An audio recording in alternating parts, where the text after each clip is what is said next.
So I knew I loved animation and I knew I was detailed oriented. And I knew that I didn't have a lick of talent for drawing. Sure. No, it's fine. We know our strengths. Hello, I'm Jacqueline Coley. Welcome to Scene on the Screen, brought to you by Make It Universal and Rotten Tomatoes, where we talk movies with some of the people behind the scenes at NBC Universal. When entertainment works best, sometimes it opens a window into a world we've never imagined. Other times, it shows us a mirror of our lives with a heightened sense of home.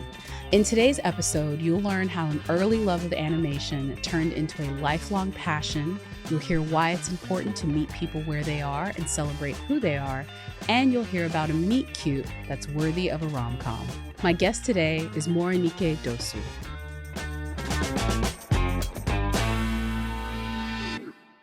Nike, welcome to Scene on the Screen. First, I have to start with the question we ask everyone, which is, I think, the most important. Who are you? And what is your title? And what do you do at NBC Universal? Ooh. Who are you? I know. That's like your name, basically. Okay, we don't have to get too philosophical with I was going there. I was going there. So my name is Morenike Dosu, but most people do call me Nike. And I have the honor and privilege of being our Director of Diversity, Equity, and Inclusion at DreamWorks Animation. I love that. And so what does that mean as far as like for folks that have no idea what it means when you work in diversity, equity, and inclusion? How would you explain it to me like I'm a 5-year-old? I love that question because I think so much of language sometimes can get overly complicated. And when we distill it down like we're 5-year-olds, we get down to like the root of it. And the root of diversity, equity, and inclusion is really just making spaces for people to enter into our field, our animation field, to continue to thrive and be their authentic self, meaning that they feel like they can perform to the best of their potential and ability, and creating an environment where we really support the collaborative nature of animation. So let's break that down to the more tangible aspects of really what that means when you talk about your team and the programs and the things that y'all do to, again, bring in that sense of welcome among the staff members and then have that reflect in the content and films that we make.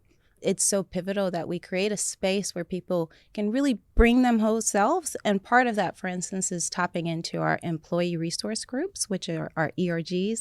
They are spaces where people from particular lived experiences can really find community, can find network, can impact our content, can impact our commerce, can feel like they have a voice. We do that through, we say our DreamWorks campus. We literally call it a campus. It's kind of like a college campus because I feel like, you're walking around and you have such experts in the field, but you also have such a enthusiasm of learning. You have an appreciation of the art. And so we encourage our ERGs, our employee resource groups, to partner with our teamworks, which are like our employee engagements, and have cultural celebrations.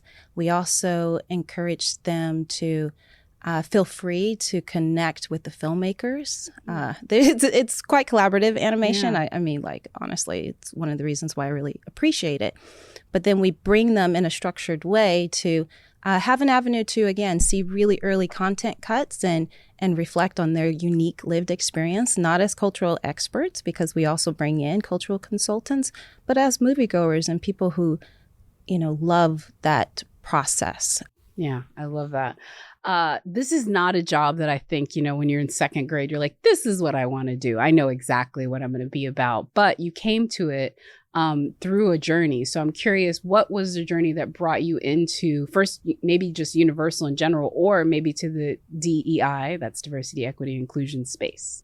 Maybe there was the foundation there in second grade or early in life. I knew that I loved animation. I would come home and be able to turn on the TV and just kind of really enjoy escaping into, I wouldn't even say escaping, just enjoy like that process of that storytelling.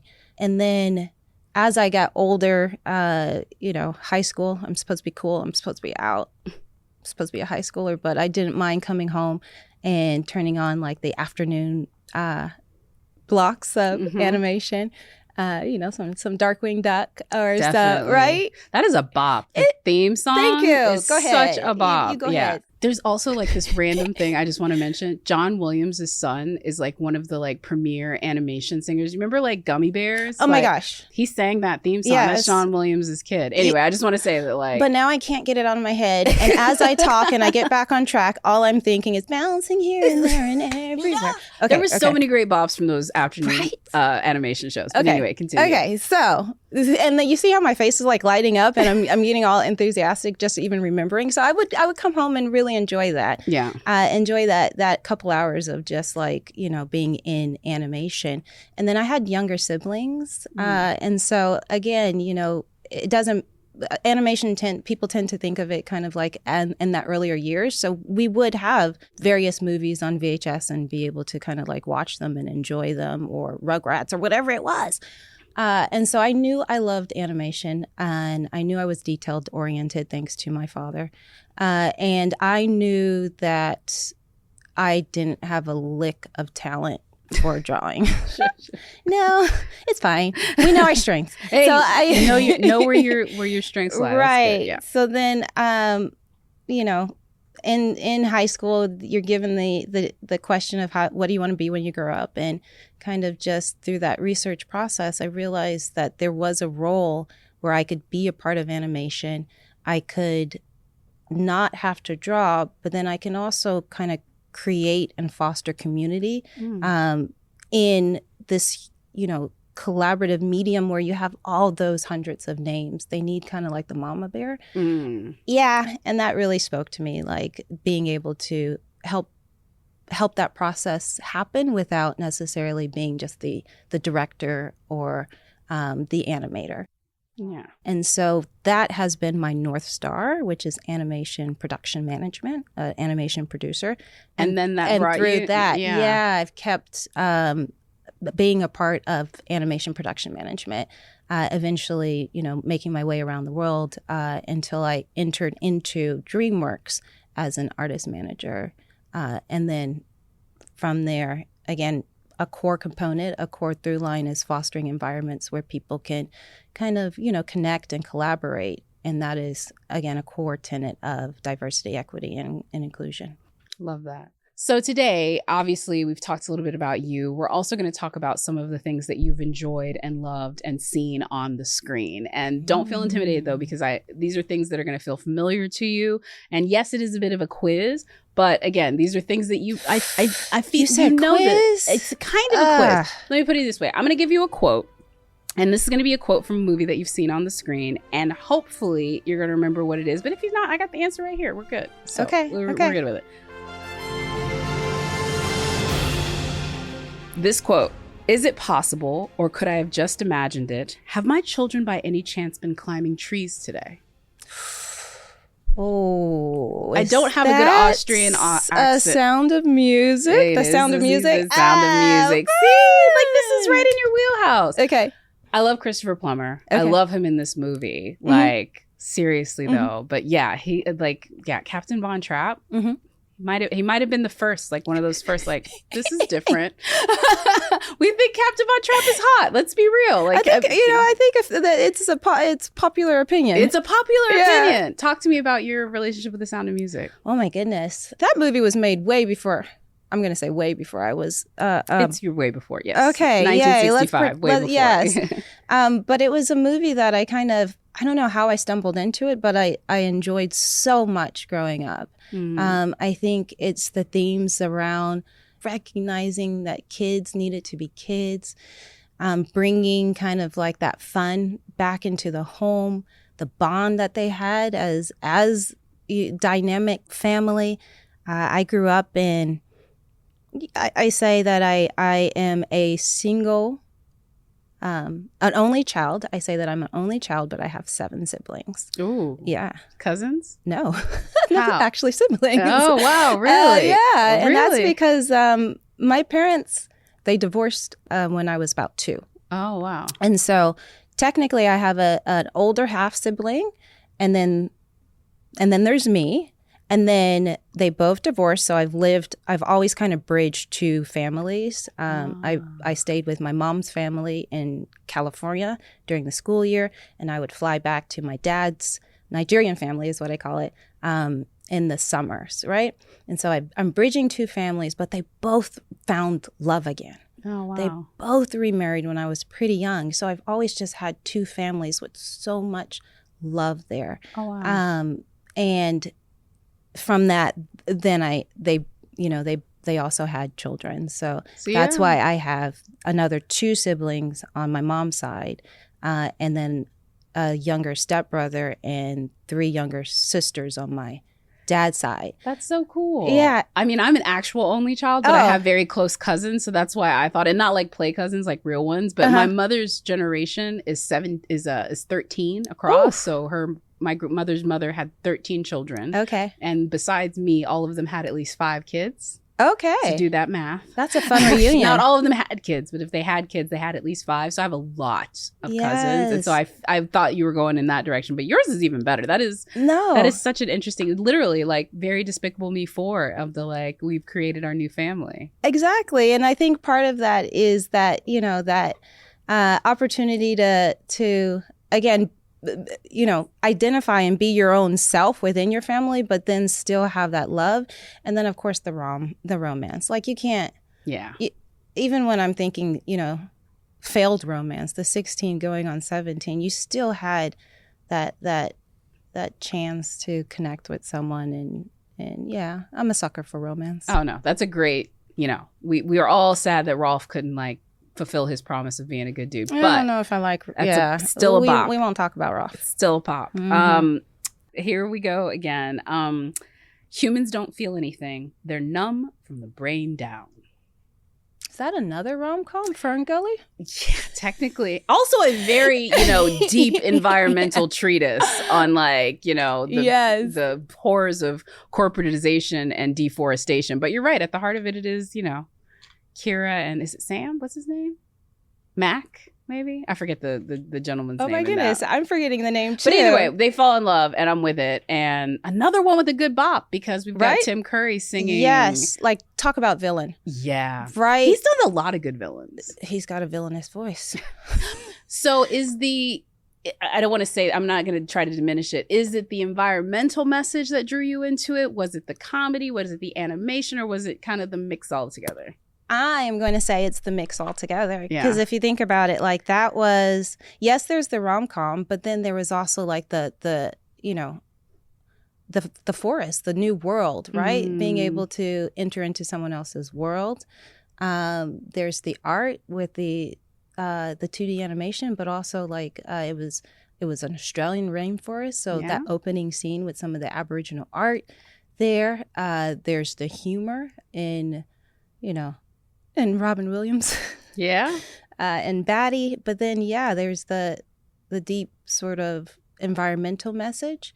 And then I think for me, this is why I paused and I was like, I don't remember, because it was more about how I felt and what I felt, what that movie provided, what animation or all movies kind of provide are those moments to kind of, again, connect, small moments with my family. So what I remember about Fern Gully is like my sister coming down from college and my younger sister, and we all just putting it on and having like that micro moment of gratitude about being around my family. And we can still right now, I'll say, yo, my name is, and then you're smiling. And so it was just that feeling of belonging and being connected, which I think I try to emulate so much with my day to day. I think if I remember this correctly, your partner is Australian. Is this correct? Yes. And so do y'all have shared sort of like Fern Gully vibes? I think in hindsight, when I talk about like the romance, my move out to Australia, and I ended up out there for like 10 years. It to me is like a rom-com because I was already going out to Australia. I had my ticket booked. I was working in a bar to try to make up some money. He's flying over to Santa Barbara where we met on a vacation there for a month, staying with the manager of the bars, like, a colleague's home, was there every day. The manager's like, oh, you're going to Australia? You're Australian? You two should meet. Wow. And then That's a meet cute. 20 years later. And how many kids? 20 years and 2 kids. Wow. That is a meet cute for the ages. I'm not going to lie to you. That's a pretty good one. Well, that was incredible. You did so well. See, nothing to worry about. And I think this next one, we're going to dive into another popcorn bucket. Okay. This is also movies that you've seen on the screen. But for this one, we are actually going to be doing some true or false.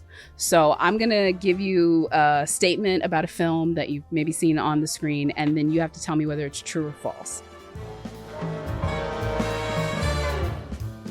For the 2010 film Legend of the Guardians, Owls of Ga'Hoole, artists designed and created and animated 15 unique species of owls. True or false? I feel like, you know what? I feel like that might be false, but I don't know. I worked on that film, and it felt like there was such specific character design, that there's, such an investment of creating that world. And of course, you think 15 is too short? I think 15 might be too small. I think it might be more than that. You know, I'm going to take your word for it that they probably made more than 15, but 15 were the only ones that made it on screen, because that is true. Goodness. Yeah, listen, species. I didn't know if it was the word species. You got me on the word species. It was probably more looks than that, but the species, variations. Right? Yeah. Owls are crazy too, by the way. They're creepy. Like, folks that don't know this, owls don't have bodies. That's just legs and feathers. So, like, if you see an owl wet, will be the stuff of nightmares. And I say this loving owls, but it is real. I'm afraid of birds. Gosh. Yeah. But you worked with them a lot. This is not the reason why, though. I would imagine this was maybe made you like owls a little bit more. No.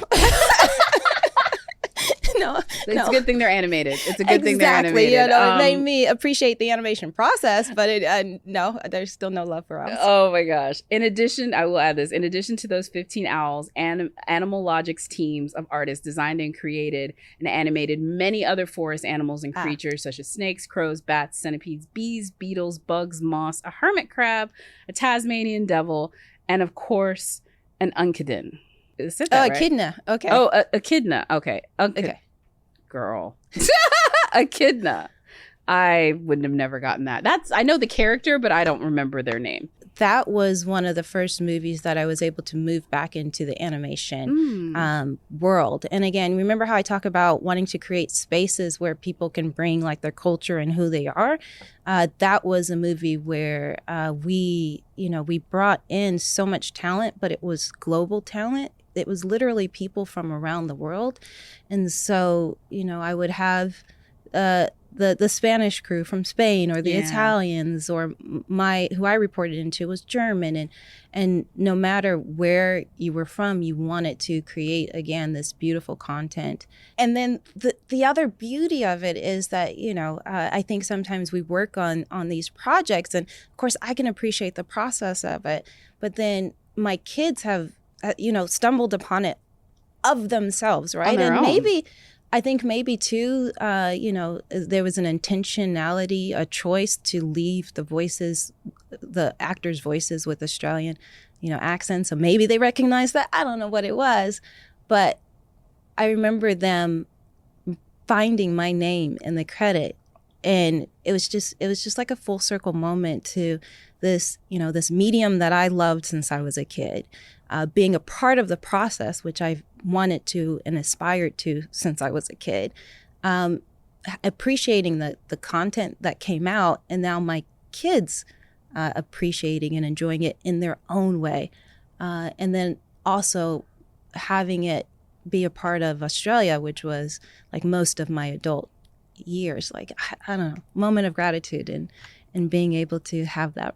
Oh, that's so sweet. I mean, I also think like the fact that you're a good parent and didn't sit them down like, look at what she did. Yeah, because I would have absolutely been doing that. Because my kids that would make them not look. Exactly. Yeah. No, this is why you're a good parent. The movie Meet the Parents inspired the invention of an actual toilet training tool for cats. True or false? Oh my goodness. I'm going to say true, just because that sounds fun. No, that's actually true. The makers of Litter Quitter credit Meet the Parents with inspiring them to develop their invention. Litter Quitters come with plastic rings you put over the toilet seat. Gradually, the hole in the rings gets bigger until, in theory, the rings aren't needed at all. And you've got a cat that uses the toilet. I just want to know who these cats are. I do have to ask this because it is Meet the Parents, which I think is a very, again, it's a universal experience. You had a cultural universal experience with, like, first of all, everything in Australia I think can kill you. So yes. I don't even know if you had like a I just imagine if I was meeting the parents and my partner was Australian, there'd be like a snake in the background. Like, I don't know, maybe yours was a little bit tamer than that. Oh no, there's been a few. Like I guess everything in Australia kills you. But I think that's part of its charm. But did you guys have that sort of like fun Meet the Parents moment? Well, I think, to be fair, this was when I was going to pick up the parent and my husband at the pub. Oh, wow. But that's cultural. That is right? That is cultural, yeah. And so I was driving back and it was winter, and I'll be honest with you, I say, I'm just going to warm my car up for like 5 minutes, and then half an hour later I finally get into the car. And I had like an old car, so it needed to be warmed up, and I'm driving back from the city to where we were living in the Sutherland Shire. The fact that it's called the Sutherland Shire. Yes, right there. And he's like, I'm at the pub. Can you come pick us up on the way home? And I was like, absolutely. And it was him and his dad. And it was raining. And so I saw like this leaf and I was like, oh my goodness, let me just turn on the windshield wiper. But then the leaf kept growing. And I was like, okay, let me actually focus on it. It's because this is odd. And it turned out that it kept growing because it was a king brown snake. And it was in like the hood of the car, and I guess it got too hot because I had been driving too long, and it just kept growing. And I remember like the windshield wipers, I'm kind of driving a little bit erratically, like braking, like maybe that will get it to unstick, and it didn't. And it like came out and turned and looked at me. Girl. And I was like, oh, okay. Windshield wiper. It ended up being 6 feet long because it kept going over the driver's side, over the passenger side. And the best part was... Best part? Yeah, we haven't gotten to the best part. The best part was I went to go pick up my husband. Like, I called him. I was like, there's a snake on my car. Get a broom, get something. You need to get this off. So he didn't believe me. He thought I was just trying to get him out of the pub quicker. He comes out, schooner glass in hand, his dad's schooner glass in hand, and they look at like, you do got a snake on your car. And this dad like tees it up like he's Crocodile Dundee or something and goes to grab it, right? He misses. The snake slides under the car. They get in the car, and I was like, what were you planning on doing? He said, you crack it like a whip. It snaps his head and is good bush tucker. What does any of that mean? Yes. Bush tucker is actually just saying like camping food, like out in the bush. If you grab a snake, because he used to bike from the north of Australia all the way down, you would crack it like a whip. He would eat it. And he would eat it. That is Crocodile Dundee. Like, they ate the snake. Right. So, anywho, yeah. Bags would have been packed. But packed. Then you won't have the story. And then the best part is that tell the story. I tell it on the plane ride home. And this is why we're here. Sorry. The best part is you tell an Australian and they're like, oh, yeah, that happened to my cousin. Or, yeah. So everything is actually trying to kill you. I mean, you know what? Good for you. You are made of stronger stuff. What did you say? Know your strengths? Yeah. Mine is the quickness in which I would have been on Expedia. Anyway, last trivia question. Okay. At an hour 42 minutes, Puss in Boots: The Last Wish is the longest film in the Shrek franchise. True or false? I believe it.